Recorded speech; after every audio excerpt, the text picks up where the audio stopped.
सुप्रभात छात्रों, मैं आपकी हिंदी की अध्यापिका आज आप सभी को कक्षा 3 का पाठ 10 पढ़ाने जा रहे हैं, जिसका नाम है महान वैज्ञानिक एडिसन, जो कि एक जीवनी है, एडिसन की जीवनी। तो आइए जाने एडिसन के बारे में कि एडिसन कौन थे। तो सबसे पहले हम लोग जाने कि बच्चों के अंदर परिश्रम एवं लगन की भावना हमें ही जागृत करनी चाहिए, क्योंकि जिस प्रकार एडिसन ने अपने जीवन की सभी चीज़ों को झेलने के बाद भी अपनी क्षमताओं को उजागर करने के लिए उन्होंने प्रयास करना नहीं छोड़ा, हमें उसी प्रकार बच्चों को भी जागरूक करना चाहिए। तो थॉमस अल्वा एडिसन का जन्म 11 फरवरी 1847 को अमेरिका में हुआ था।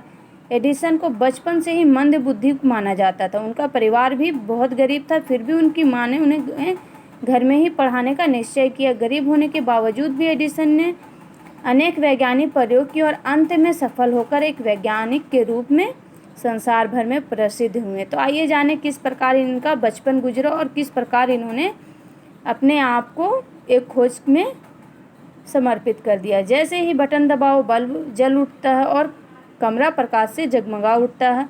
क्या तुमने कभी सोचा है कि ये बिजली का बल्ब किसने बनाया है? बिजली का बल्ब बनाने वाले व्यक्ति का नाम था एडिसन। एडिसन का पूरा नाम थॉमस अल्वा एडिसन था। वह अमेरिका के रहने वाले थे, जैसा कि मैंने पहले भी बताया। एडिसन बचपन से ही कुछ न कुछ सोचता रहते थे। कक्षा में बैठे हुए भी वह अपने ही विचारों में खोए रहते थे। पाठशाला से लौटते ही थॉमस अपने कमरे में घुस जाते हैं। वह छोटी छोटी शीशियों में कुछ उलटता पलटता और बड़े ध्यान से उनको देखते थे। वह अपने काम में इतना मग्न रहते थे कि खाना पीना भी भूल जाते थे। माँ उन्हें खाने के लिए बुलाती, पर वह कमरे से बाहर नहीं निकलते थे। माँ खाना कमरे में रख देती तो खाना वैसे ही पड़ा रहता था। थॉमस के अध्यापक उन्हें मूर्ख समझते थे, लेकिन उनकी माँ उन्हें बहुत बुद्धिमान समझती थी। वे अपने पड़ोसी से कहती थी कि बड़ा होकर थॉमस जरूर एक महान व्यक्ति बनेगा। थॉमस को माँ की बातों से बड़ा उत्साह मिलता था और वह हर समय अपने काम में लगे रहते थे। 12 वर्ष का होने पर थॉमस ने अखबार बेचने का काम शुरू कर दिया। वह रेलगाड़ियों में अखबार बेचते और बाकी समय अपनी खोजों में लगे रहते थे।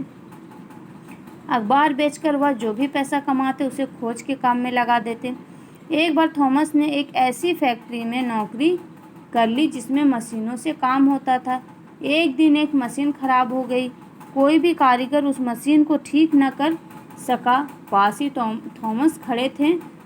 उन्होंने अपने मालिक से आज्ञा लेकर मशीन को देखा। बस फिर क्या था, थॉमस को अपना मनपसंद काम मिल गया। वह मशीन ठीक करने में लग गए। कुछ ही घंटों के परिश्रम से मशीन ठीक हो गई। फिर तो मालिक ने उन्हें मशीनों का काम सौंप दिया। थॉमस अल्वा एडिसन अब अनेक मशीनों पर प्रयोग करने लगे। उसने प्रतिदिन के उपयोग में आने वाली कई वस्तुओं की खोज की। उसमें से एक है बल्ब। इससे पहले बिजली तो थी, किंतु इसका उपयोग रोशनी के लिए नहीं होती थी।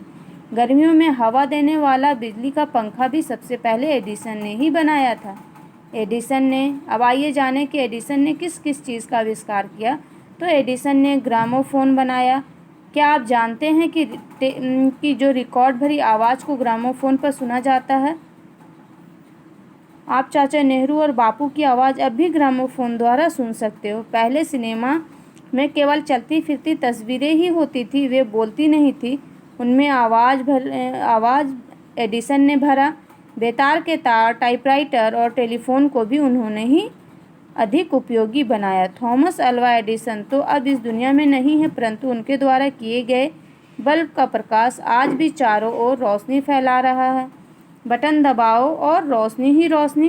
ये सारा चमत्कार एडिसन द्वारा ही किया गया है। तो पाठ यहीं पे समाप्त हुआ।